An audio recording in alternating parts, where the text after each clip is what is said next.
আসসালামু আলাইকুম রহমতুল্লাহি ওয়া বারাকাতুহু। হাই গাইস, আশা করি সবাই আল্লাহর রহমতে ভালো আছেন। আমি আরশাদ আবার প্রবাসী টিপস লাইভ চ্যানেলে আপনাদের মাঝে নিয়ে আসছি আজকে একটা নতুন ভিডিও, যেটা হচ্ছে আপনাদের লাইফ অবশ্যই কাজে লাগবে। লাইভ প্রজেক্ট করে আপনাদেরকে আমি দেখাবো, সেজন্য আপনারা প্রত্যেকে আমার প্রবাসী টিপস লাইভকে সাবস্ক্রাইব এবং লাইক দিয়ে আমার পাশে থাকবেন। ওকে, আমি বিগত ক্লাসগুলোতে আপনাদেরকে দেখাইছিলাম কিভাবে এসটিআর স্ট্রিং টাইপ ডাটা আর হচ্ছে বুল ডাটা, ট্রু আর ফলস বুল ডাটা নিয়ে আমরা কাজ করছি। ওকে, আজকে আমি দেখাবো আপনাদেরকে ফরম্যাটিং ডাটাগুলা কিভাবে কি এবং কিভাবে কাজ করে এগুলাই। ওকে, এটার জন্য আমি ফার্স্ট আপনার কল করতে হবে প্রিন্ট ফাংশনকে কল দিলাম প্রিন্ট। ওকে, প্রিন্টের ভিতর আমি লিখবো এখন দিস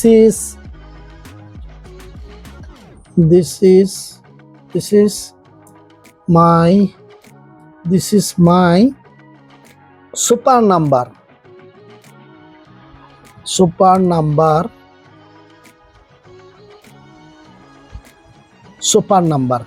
ওকে, আমি এখন কল করলাম কি this is my super number. Okay, sorry, এটা স্ট্রিং টাইপ ডাটা আসলে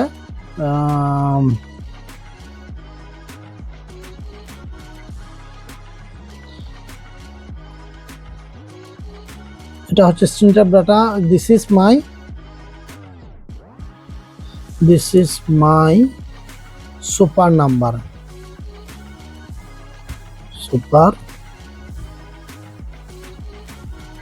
this is my super number. Okay, this is my super number. আমি এখন এখানে লিখলাম নাম্বার 1 ইকুয়াল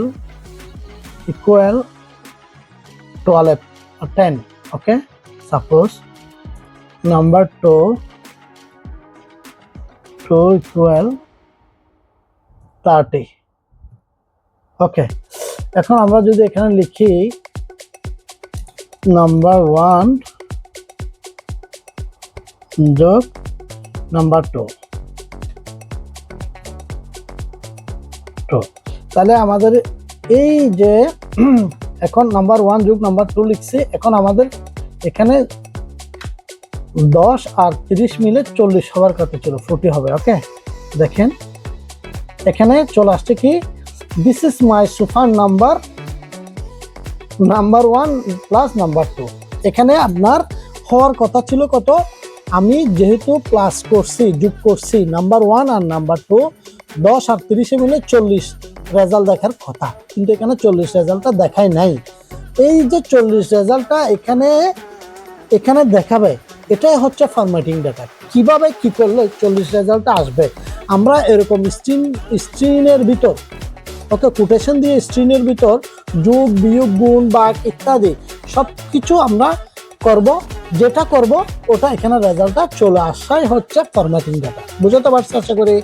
তো এখন এটার জন্য আমাদেরকে এই যে 10 আর 30 মিলে 40 হবে, এটার জন্য স্ট্রিংয়ের ভিতরে রাখলে যোগ করলে, এটার জন্য আমাদেরকে ফরম্যাটিং ডাটার জন্য আপনাদের সবসময় মনে রাখতে হবে এফ ইউজ করতে হবে। এটা হচ্ছে একটা থিওরি সূত্র। ফরম্যাটিং ডাটার জন্য এফ ইউজ করতে হবে। তারপর সেকেন্ড নাম্বার কথা হচ্ছে আপনাদেরকে কার্লি ব্র্যাকেট ইউজ করতে হবে। এই কার্লি ব্র্যাকেটটা ইউজ করতে হবে।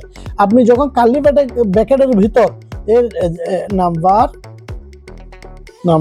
1 যোগ নাম্বার 2 এই আমি কার্লি ব্র্যাকেটের ভিতর যখন এটা লিখবো, তখন আপনি দেখবেন যোগ বিয়োগ গুণ ভাগ যাই লিখেন রেজাল্টটা দিবে কত, দেখেন আপনারা। হ্যাঁ, এ দেখেন এখন চলে আসবে ইনশাল্লাহ।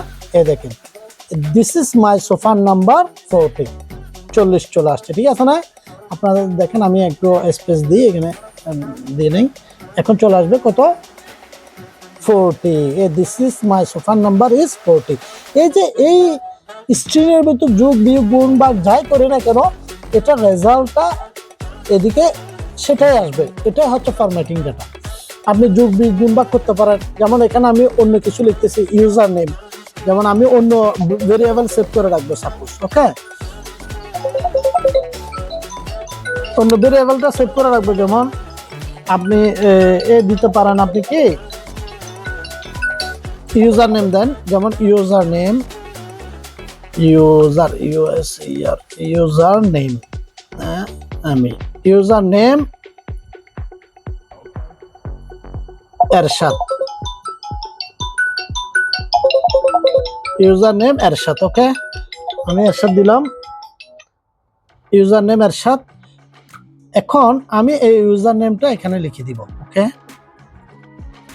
ইউজার নেম, এখানে কার্লি ব্র্যাকেটের ভিতরে ইউজার নেমটা লিখে, এই ভেরিয়েবলটা, এটা হচ্ছে ভেরিয়েবল, আপনারা তো জানেন এটা ভেরিয়েবল। কোটেশন দিয়ে আমরা যা কিছু লিখবো এই ভেরিয়েবলের ভিতর এটা মনে থাকবে। আমি এখন ইউজার নেমটা কপি করে দিতে পারি, এখানে দিয়ে দিলাম ইউজার নেম। আসলে আমি লিখতে কষ্ট হচ্ছে, আমার স্পেসটা ছোট, বুঝছেন, সেজন্য। ওকে, ইউজার নেমটা আমি দিয়ে দিলাম। আমি এখানে লিখলাম সাপোজ মাই নেম ইজ, এই দেখেন আপনারা, মাই নেম ইজ, অর্থাৎ আমি যাই রাখি না কেন এখানে স্ক্রিনের ভিতর যাই লিখি এটা এখানে সাবমিট করবে, সেটা সাবমিট করবে, এটা বোঝাচ্ছে আপনাদেরকে ফরম্যাটিংটাই। দেখেন এই চলে আসছে, মাই নেম ইজ এরশাদ। খুব ইমেজিং না? আপনারা দেখেন এই যে ইউজার নেমটা লিখছি ইরশাদ, তারপর প্রিন্টের ভিতর আমি স্ক্রিনের ভিতর লিখছি my name is super name, super user name, user নেমটা লিখে দিলাম কার্লি ব্র্যাকেটের ভিতর। এখানে দুইটা অপশন আপনারা মাথায় রাখেন, একটা হচ্ছে ফরম্যাটিং ডাটার জন্য এফ ইউজ করতে হবে আর কার্লি ব্র্যাকেট ইউজ করতে হবে। আপনি কার্লি ব্র্যাকেটের ভিতর যা ভেরিয়েবল রাখবেন সেটাই আপনাকে রেজাল্ট করে দেখাবে। এখানে দেখাচ্ছে, দেখেন এফ দিছি আমি, এখন মাই নেম ইজ ইরশাদ, এখানে এরশাদ আমার নামটা চলে আসছে। ওকে, আমি আরেকটা বিষয় আপনাদেরকে দেখাচ্ছি, সাপোজ এন্ড রুল আর রুল ইকুয়াল 50। ওকে, আমি এখন এখানে লিখবো কি মাই রোল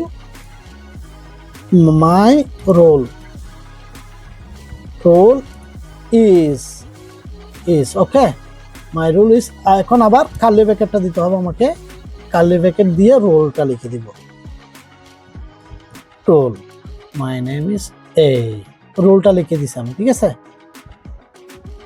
সরি, এখানে আমি একটা জিনিস ভুল করে ফেলছি, এটা হচ্ছে ব্র্যাকেটটা দেওয়া হয় নাই।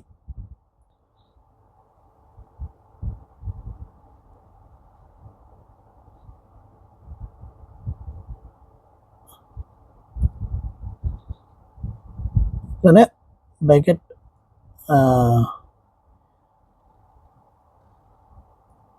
এটার ভিতর রাখছি, ঠিক আছে, কার্লি ব্র্যাকেট। এখন আমি এটা সাবমিট করলে দেখবেন আপনারা চলে আসছে। দেখেন কি ইমেজিং একটা বিষয়, my name is Ershad, my roll is 50 চলে আসছে, দেখছেন। অর্থাৎ আপনারা যখন এফ ফাংশনটা দিয়ে, প্রিন্টের ভিতর এফ ফাংশন দিয়ে, কোটেশন দিয়ে, স্ট্রিং দিয়ে কার্লি ব্র্যাকেটের ভিতর যা ভেরিয়েবল সাবমিট করবেন সেটা রেজাল্ট করে দেখাবে। দেখানোই এটা হচ্ছে ফরম্যাটিং ডাটা। ওকে, আশা করি সবাই বুঝছেন।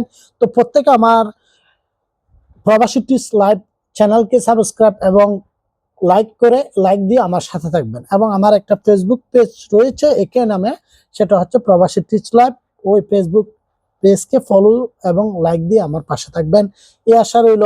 নেক্সট ভিডিওর জন্য আপনারা অপেক্ষা থাকেন। আসসালামু আলাইকুম রহমতুল্লাহি ওয়া বারাকাতুহু।